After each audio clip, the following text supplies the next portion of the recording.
So, what in the hell is meditation all about? This question came up the other day, so I thought I'd put my thoughts together and it would make a great video.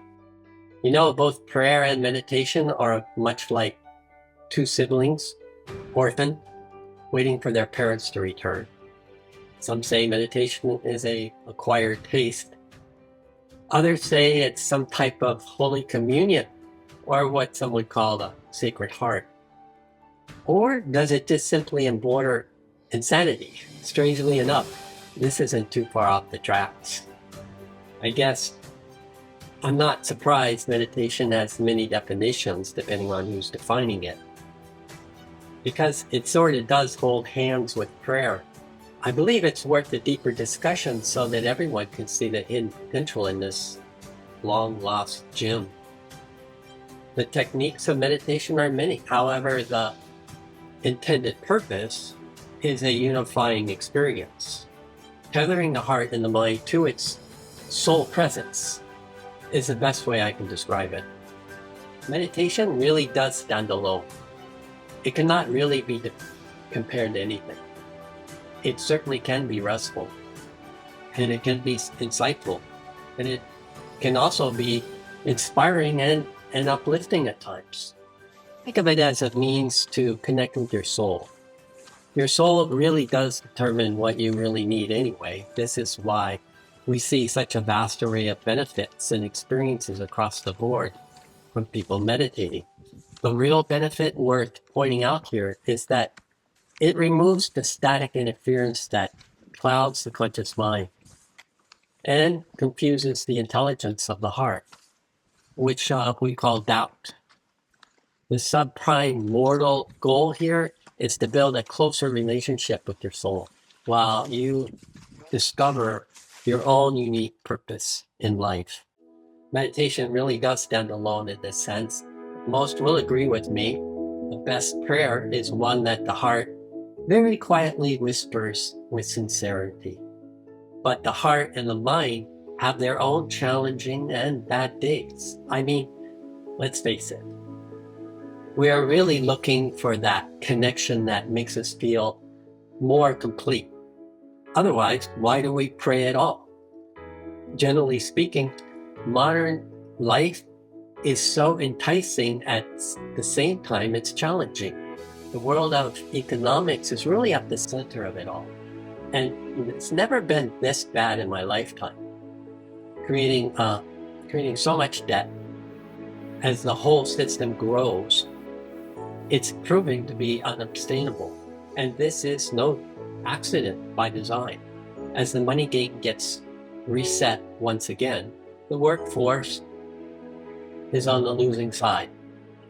This creates a heavy static, a destructive pattern of resonance that numbs your senses. And this is where meditation is important, because it creates harmony in and out of the body. It's very efficient that way, recharging at the same time building new pathways to process more energy physically, mentally, and emotionally. It's really about improving the communication between your heart and your mind, and yours truly, your soul. I call it the navigator. The goal in most lives is to navigate to safe harbor, obviously avoiding getting lost at sea or shipwreck. This is especially important for those people that have selected a destination before they were born. It implies that there is a higher intelligence at play here. So don't be shy to reach out and own it. Sounds so ridiculous to say that, because it's the best part of us. It's everything we love and more. Some people have opportunities to see what they love in others, but can't manifest it in their own themselves. Yeah, it's like a counselor who gives good advice to everybody, but can't take their own advice. For most of us, this indicates we really need to work on ourselves, our own relationship. There's nobody that can help us with that. At best, they can reflect it back to us. Some folks are so messed up, they get very uncomfortable just hearing the truth. After 10 seconds, they're looking to divert the subject. Unfortunately, in most cases, these individuals are so stuck in the mud because not everyone is thinking and feeling clear all the time, especially in moments they are struggling. They're stepping on the gas, but all they see is smoke and mud fly out from the back. So it just gets blamed on the other, and life goes on no wiser. The truth is, our soul is watching everything about us because it is us. Well, it's like we have a fucking split personality. Oops. Did I say that out loud? Yeah. I might redo that.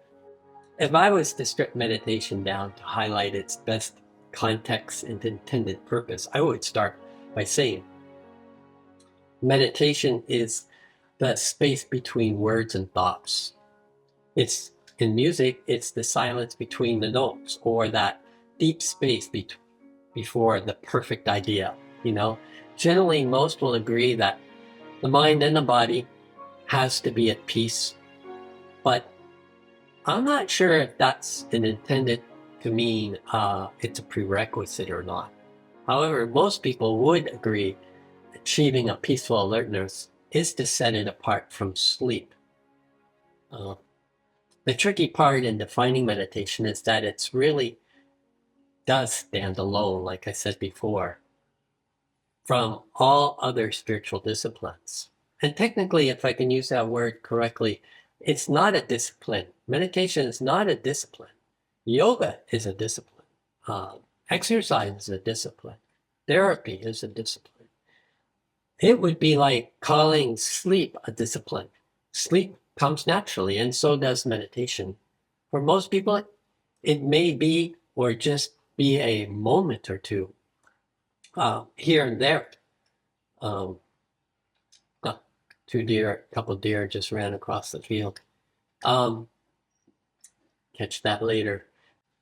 However, once you consciously acknowledge that you're full conscious existence, then there's definitely a conditions that you can create that will be more favorable in making this connection, just as putting your head on the pillow would induce sleep.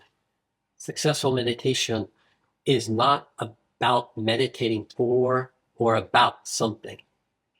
That would be prayer, and that's reserved for special moments. That's another tool in the shed. However, I will go on record to say meditation is more than achieving a peaceful alertness. Peaceful alertness is the first benefit and forms the groundwork for achieving your spiritual connection. That is to say, your soul presence, if successful. But the bottom line here is it's all about the observer, not about what's being observed in life. That's the distinction. A simple metaphor would be meditation's about the audience. That would be you and me.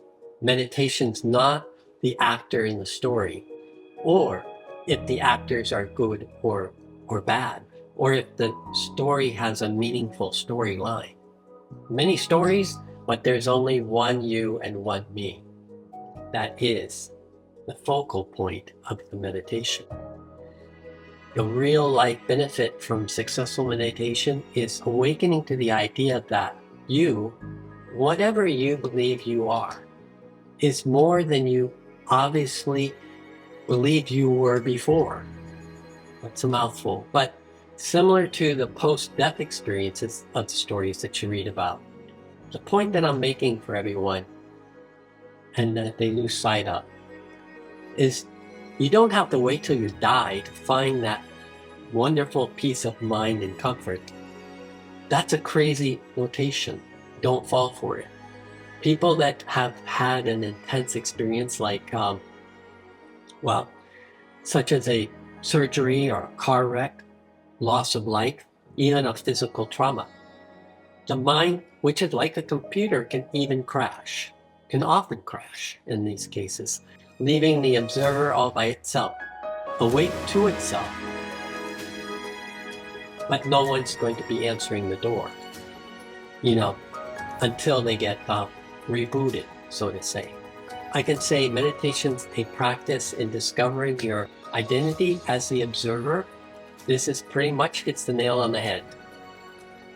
If the observer or mind completely identifies with the body or mind, then it becomes the actor, cut off from its eternal nature, that is, exists outside the matrix of time and space, or the grand stage of life, as we would call it. In this context, life is everlasting. That would be good news for a lot of people, I would imagine. I guess meditation really does borderline insanity to some degree or another, considering a sane person, by definition, lives within a well-defined 3D grounded finite reality. This includes even an expiration date. I hope I did a good job in answering and this elusive, difficult, and at the same time easy question. But this is only part one of the story, and there's so much more to come. I'm working on part two, so stand by. I'll see you then.